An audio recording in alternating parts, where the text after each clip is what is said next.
How to start investing with just £50 a month in the UK.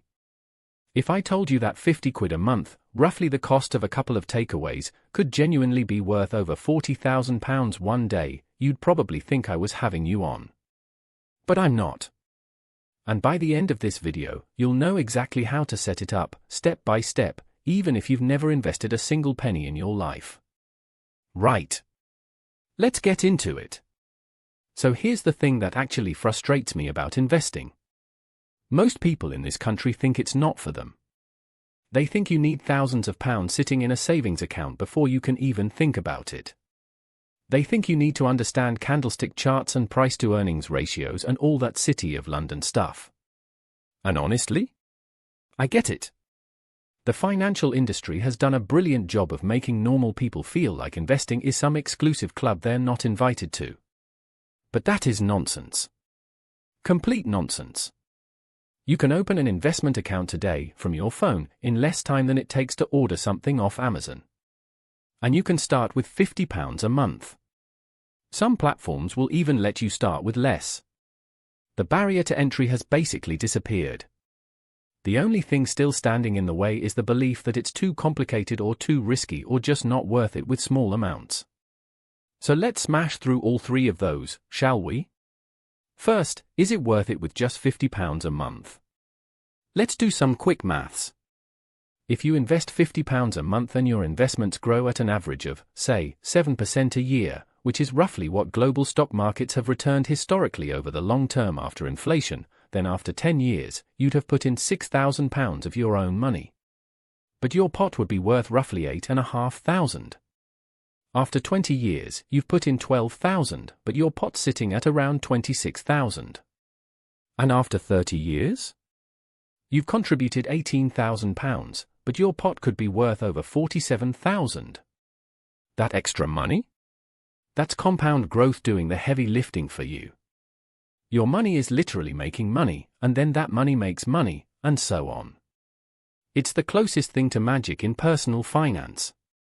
Now, obviously, investments can go down as well as up. Past performance doesn't guarantee future returns. You've heard the disclaimers. But over long periods, and I'm talking 15, 20, 30 years, stock markets have historically trended upwards. The key word there is long-term. This is not about getting rich next Tuesday. This is about building wealth slowly and steadily over years and decades. Okay, so let's talk about how you actually do this in the UK. And I'm going to keep it dead simple. Step 1. You need to open a stocks and shares ISA. This is absolutely the first place to start for most people, and here's why. An ISA, individual savings account, is basically a tax-free wrapper. Any gains you make, any dividends you receive inside your ISA, you pay zero tax on. Nothing. Not a penny to HMRC. You can put up to £20,000 a year into ISAs, and since we're talking about 50 quid a month, that's £600 a year, you are miles away from that limit. So a stocks and shares ISA is perfect. Now, you might already have a cash ISA. That's fine. You can have both. Just remember your total ISA contributions across all types can't exceed £20,000 in a single tax year. Step 2. Choose a platform. This is where people get overwhelmed, so let me make it easy. There are loads of investment platforms in the UK that are set up specifically for beginners and for people investing smaller amounts. Some of the most popular ones include Vanguard Investor, which is great for keeping costs low. There's also Invest Engine, Dodle by AJ Bell, and Moneybox if you want something really app-friendly. Trading 212 is another one people like. Now, what should you look for? Low fees. That's the big one. When you're investing £50 a month, you do not want a platform charging you £10 a trade or a hefty percentage-based fee that eats into your returns. Look for platforms with low or zero trading fees and low annual platform charges. Vanguard, for example, charges a flat 0.15% platform fee, which on a small pot is genuinely pennies. Invest Engine is actually free for their managed portfolios. Do a bit of comparison, but honestly, don't let this step paralyze you. Any of those platforms I mentioned will do a solid job. The worst thing you can do is spend 3 months comparing platforms and never actually start. Step 3, and this is the big question: what do you actually invest in? Now, I am not a financial advisor, and this isn't personal financial advice. But I can tell you what a lot of sensible, boring, long-term investors do. They invest in index funds, also known as index trackers. So what's an index fund? It's a fund that simply tracks a market index. For example, a global index fund like the Vanguard FTSE Global All Cap tracks thousands of companies across the entire world, big ones, small ones, companies in the UK, the US, Europe, Japan, emerging markets. You're basically buying a tiny slice of the global economy. And because it's not being actively managed by some hotshot fund manager trying to beat the market, the fees are really low. We're talking 0.23% a year for that Vanguard fund. That's 23 pence for every £100 invested. Per year. Why is this approach so popular? Because diversification is built in. You're not betting on one company or one country. If one sector tanks, another might do well. You're spreading your risk across literally thousands of companies.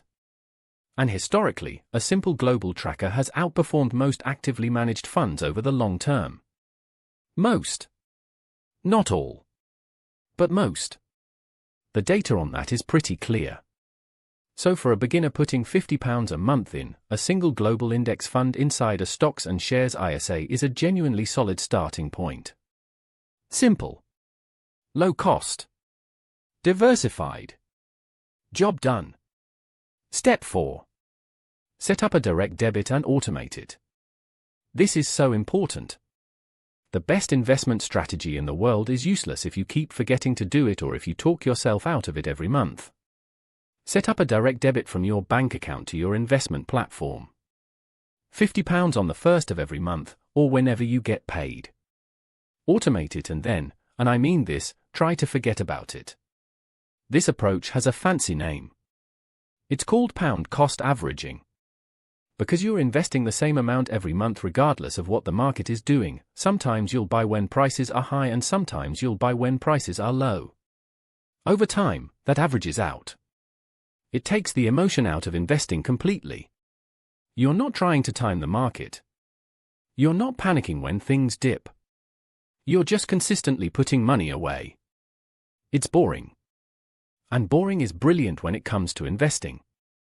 Now, before you rush off and do all this, there are a couple of things I need you to sort out first. Number 1, and I cannot stress this enough, make sure you have an emergency fund before you start investing. Ideally 3 to 6 months worth of essential expenses sitting in an easy access savings account. The reason is simple. If your boiler breaks down or you lose your job, you need cash you can get to quickly. You cannot rely on investments for that because they might be down 20% on the day you need the money. Get your emergency fund sorted first. Even if it's a smaller one to start with, have something there. Number 2, clear any expensive debt. If you've got credit card debt at 20 or 30% interest, that is burning a hole in your finances far faster than any investment is likely to grow. Pay that off first. Student loan debt is a different conversation. For most people that ticks along and you don't need to worry about overpaying. But credit cards, store cards, high-interest loans? Smash those first. And number 3, understand your timeline. If you need this money in the next 3 to 5 years, maybe for a house deposit or a wedding, then investing in the stock market probably isn't the right move. Markets can drop in the short term, and you don't want to be forced to sell at the wrong time. For short-term goals, a high-interest savings account or even a cash ISA makes more sense. Oh, and if you're saving for your first home and you're under 40, definitely look into a lifetime ISA. You can put in up to $4,000 a year and the government adds a 25% bonus on top. That is free money. But that's a whole other video. Investing is for money you can leave alone for at least 5 years, ideally much longer. Right, let's talk about something that trips people up, checking your investments too often. When you start, you're going to be tempted to look at your app every single day. Please try not to. Markets wobble. That's what they do. Some months you'll log in and you'll be up. Others you'll be down. If you're investing for 20 or 30 years, a bad week or even a bad year is just noise. The people who do well with investing are the ones who set it up, keep contributing, and leave it alone. It's genuinely that boring. And look, I know £50 a month might not sound life-changing right now. But here's what I want you to understand. The hardest part of investing isn't picking the right fund or the right platform. It's starting. It's making that decision to open the account, set up the direct debit, and begin. Because once you start, something shifts. You start thinking about your future differently. You start seeing yourself as someone who invests, someone who's building something.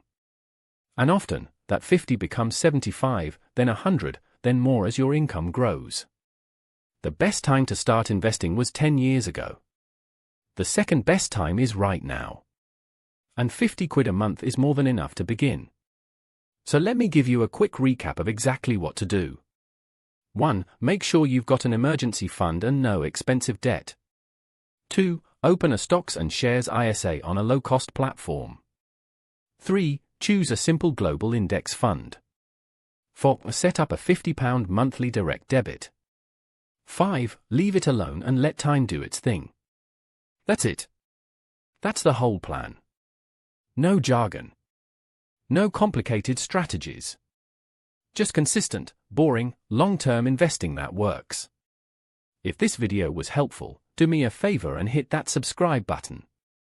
We make videos every week breaking down personal finance stuff in plain English, no nonsense, no fluff. And drop a comment below, tell me, are you already investing, or is this going to be the video that gets you started? I genuinely love reading those comments. If you want to know more about the lifetime ISA and that free 25% government bonus, I've got a video on that right here. Go watch it next. I'll see you there.